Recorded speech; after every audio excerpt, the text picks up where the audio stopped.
Hey, ¿qué tal? ¿Cómo estáis? Bienvenidos a este nuevo vídeo. En esta ocasión vamos a hablar de Swift 2 y de las estructuras de control.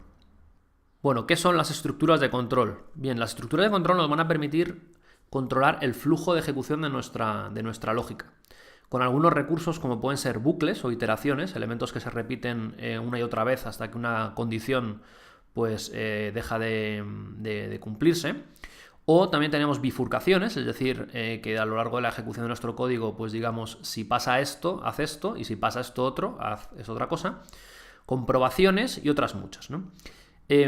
Existen múltiples opciones, como os digo, en Swift. Algunas de ellas son if, else, for in, while, repeat while, switch y otras. Algo muy importante a conocer antes de embarcarnos en el uso de estas estructuras de control es el tema de los comparadores. ¿Qué significan los comparadores? Bueno, básicamente, como su nombre indica, es para comparar dos valores, ¿no? Se utilizan como condiciones en las diferentes estructuras de control, como veremos ahora más a continuación, ¿no? Y estas son algunas de ellas, ¿no? En primer lugar tenemos el igual, que es para la igualdad, es decir, cuando queremos verificar que un elemento es igual, un valor es igual a otro valor. En segundo lugar tenemos el distinto, que sería con un cierre de admiración y un igual, que esto nos va a permitir comprobar si dos valores son distintos. Si lo que queremos comprobar es si un valor es menor que otro, pues utilizaremos el menor que, como en otros muchos lenguajes. Si queremos comprobar si es menor o igual a otro valor, utilizaremos menor o igual como comparador. Mayor o igual, utilizaremos pues el símbolo mayor o igual. Y por último, si queremos comprobar simplemente si el primer valor es mayor que el segundo valor, utilizaremos el símbolo mayor. Estos básicamente son todos los comparadores que tenemos en el lenguaje, ¿no? Bueno, el resultado de en cualquier caso de una condición que utilice estos comparadores siempre va a ser un booleano que ya hemos visto anteriormente, que dentro de Swift se expresa mediante el tipo bool y que tiene dos valores, que es true o false. Bien, pues vamos a empezar a ver algunas estructuras de control que tenemos en el lenguaje. La primera que vamos a ver es if-else. If-else nos va a servir para lo siguiente. Si queremos comprobar si se cumple una lógica, una validación como pueda ser, por ejemplo, en este caso, que la variable myName tenga el valor Miguel Díaz Rubio, lo podemos hacer utilizando esta sintaxis, ¿no? Ponemos if, a continuación ponemos la comprobación que queremos hacer utilizando un comparador, luego abrimos una llave y dentro incluimos la lógica que queremos que se ejecute cuando esa condición se cumpla, ¿no? La estructura de control se llama if-else y es por un motivo, y es que podemos tener una sentencia else a continuación de ese if para indicar que en caso de que no se cumpla lo anterior, se ejecute otra lógica.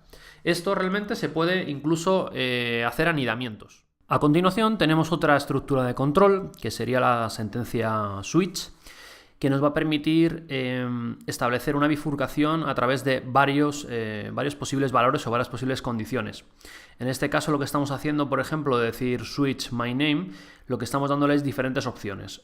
Case Miguel Díaz Rubio, es decir, en el caso de que myName tenga el valor Miguel Díaz Rubio, ejecute la lógica A. En el caso de que tenga el valor Eric Sebastián de Erice, que haga la lógica B, y default para cualquier otro caso.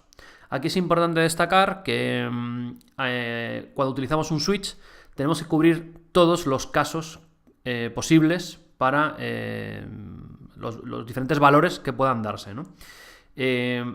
Cuando sea algo muy evidente, podremos hacerlo simplemente marcando esos cases, pero en el caso, por ejemplo, que tenemos ahora mismo, que es una cadena que puede tener pues, infinitos valores, utilizaremos el caso default, donde entrará en caso de que no se cumpla ninguno de los anteriores.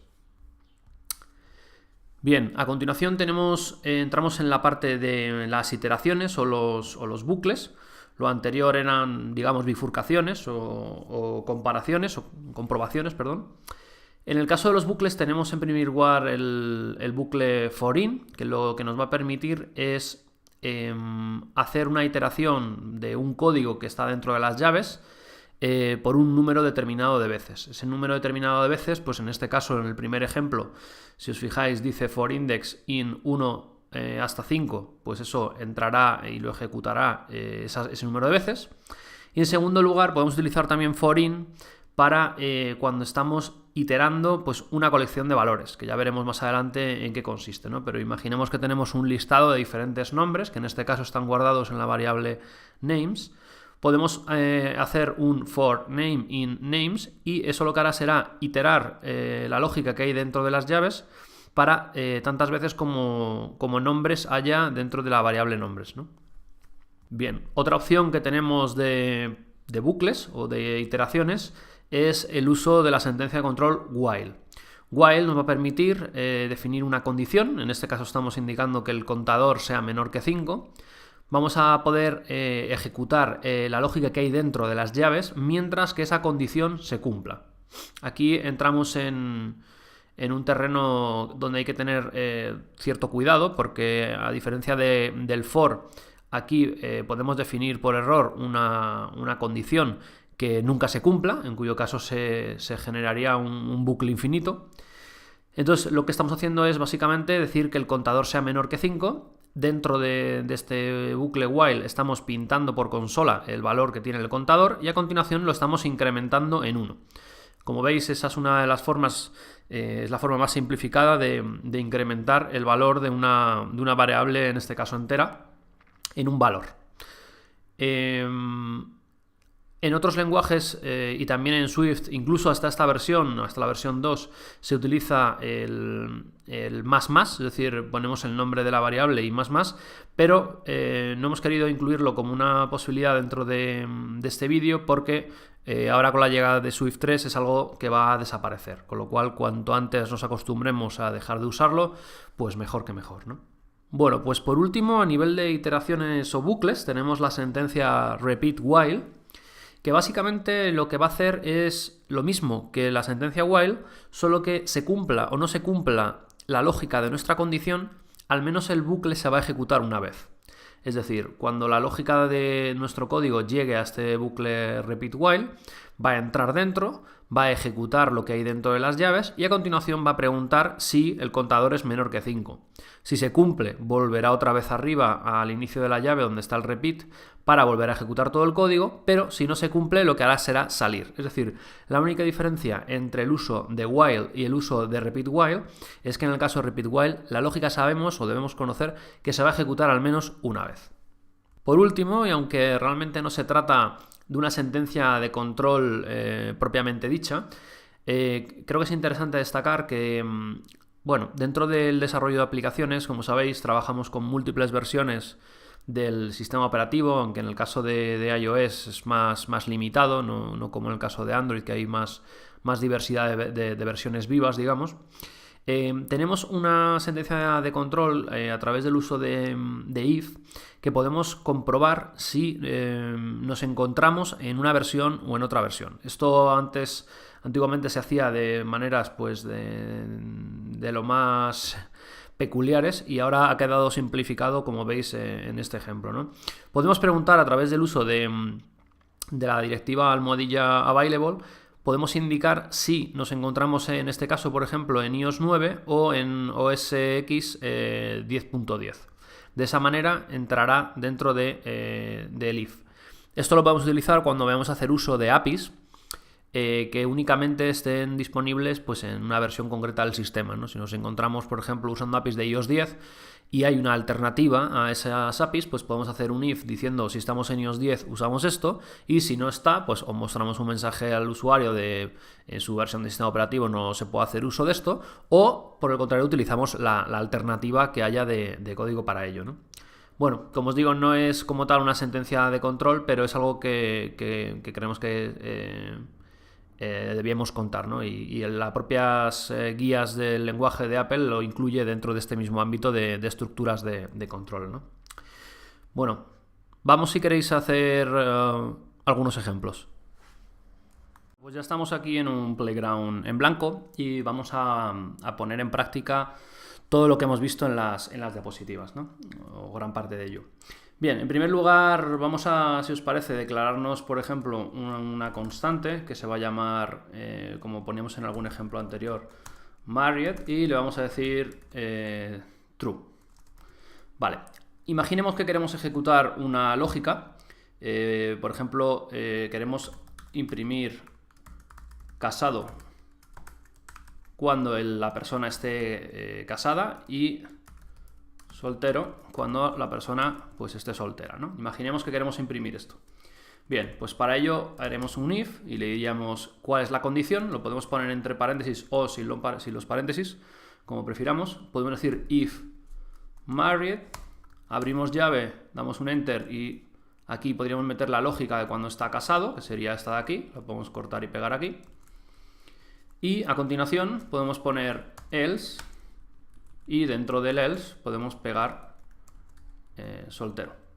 De esta manera, si dejamos esto así limpito, si os fijáis, nos está entrando en casado. De hecho, esta línea que tenemos aquí no está pintando nada en la previsualización y de hecho por consola, como resultado de lo que estamos ejecutando en el playground, nos dice casado, está casado.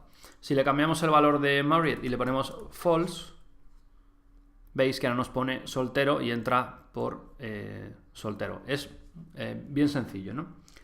Bueno, vamos a hacer otra casuística para que veáis que podemos incluso anidar estos if-else, ¿no? Vamos a imaginar que tenemos una variable, number, que va a tener un valor 3 y que tenemos opciones de que, nosotros sabemos que por la lógica del código este número puede tener valores entre el 1 y el 4, ¿no? Bueno, podemos hacer uso de anidamientos y decir si el número, recordad que para comparar si un valor es igual a otro se utilizan doble igual y no un igual, que cuando utilizamos un igual es la asignación. If number es igual a 1, ejecutamos esta lógica, vamos a decir por ejemplo print 1. ¿Qué ocurre? Que si aquí hicimos else, podría ser cualquier otro valor que no sea 1, ¿no? Entonces lo que vamos a hacer es poner else if number igual a 2. A continuación aquí poner else if number igual a 3 y vamos a decir por ejemplo else, porque sabemos que solo tiene valores del 1 al 4, sería 4. Vamos a poner esto aquí dentro, este sería 2, aquí también, este sería 3 y para este ejemplo este sería 4. Si lo hacemos así, veis que nos dice aquí 3. Si le cambiamos este valor y le ponemos un 4, pues nos dice 4. Y si decimos cualquier valor que no sea del 1 al 4, por ejemplo un 0, nos va a decir también 4 por la forma en que lo hemos implementado, ¿no? ¿Qué ocurre? Hay veces que la forma de trabajar de nuestro código va a requerir hacer estas comprobaciones con un número muy amplio de posibilidades. Y claro, no va a quedar muy limpio en nuestro código tener toda esta serie de if, elses y if, elses, ¿no? Entonces, ¿para ello qué entra en juego? Bueno, pues entra en juego la sentencia switch. ¿Qué nos va a permitir la sentencia switch? Pues muy sencillo.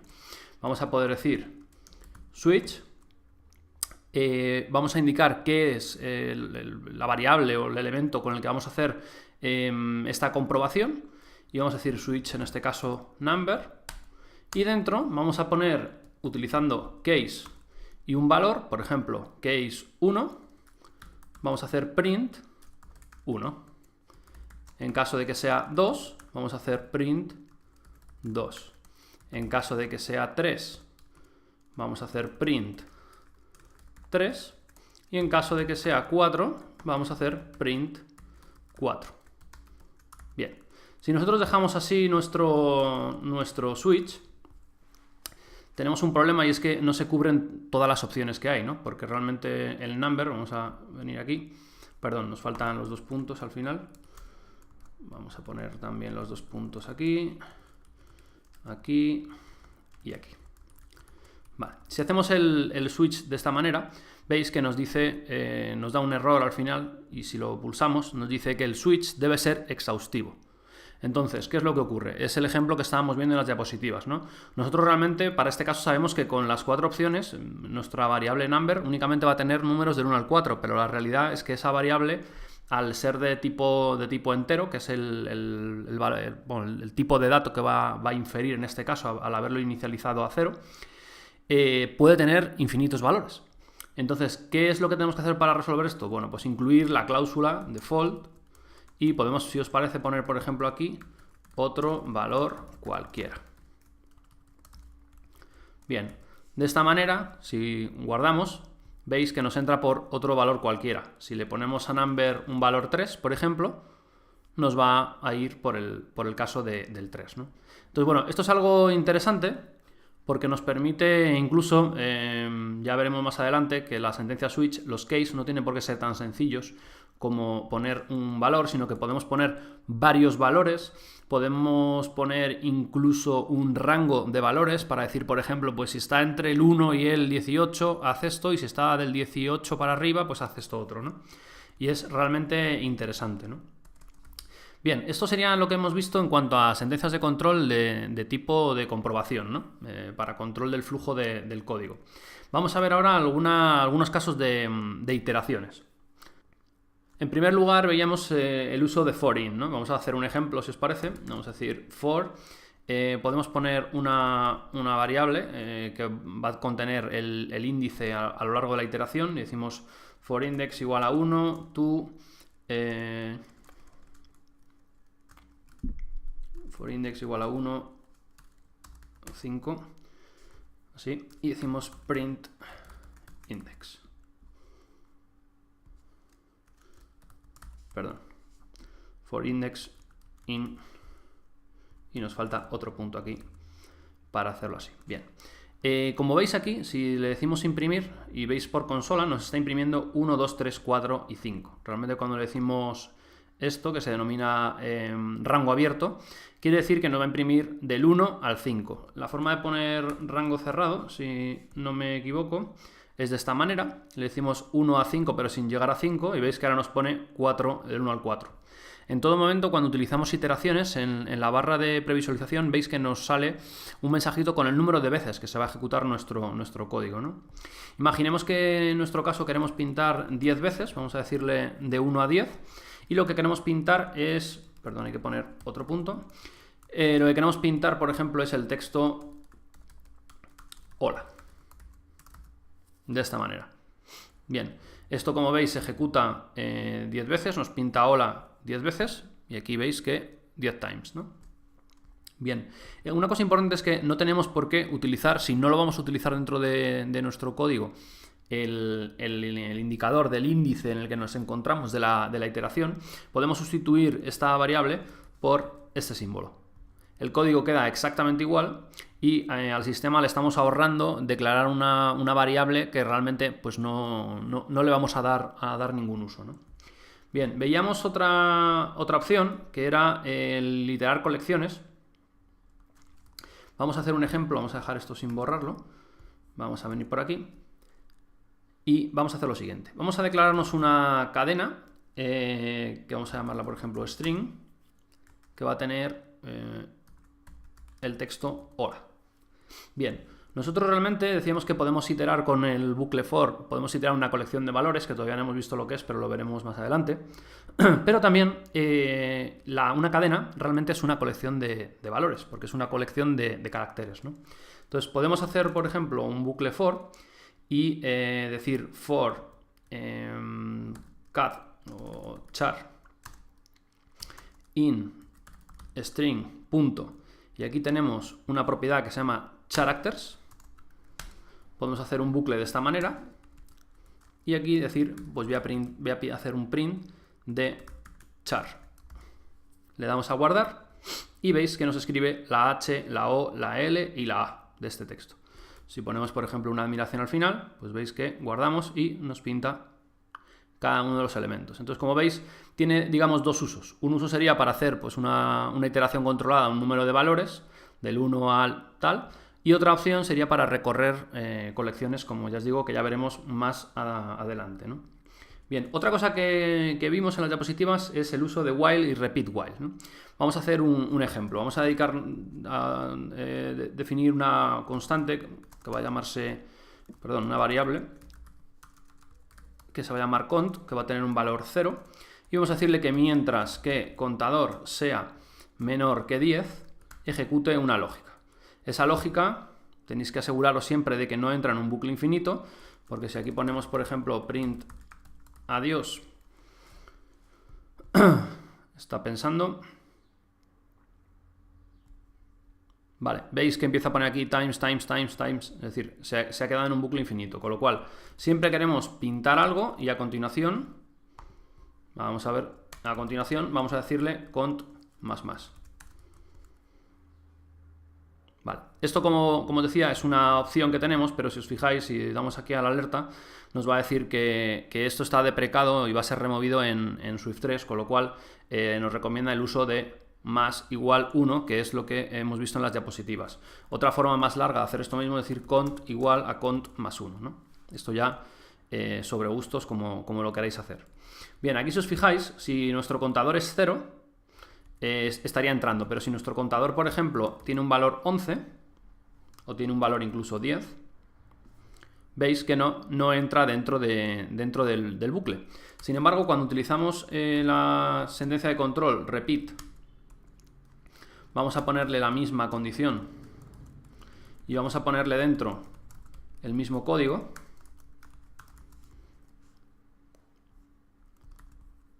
Vale.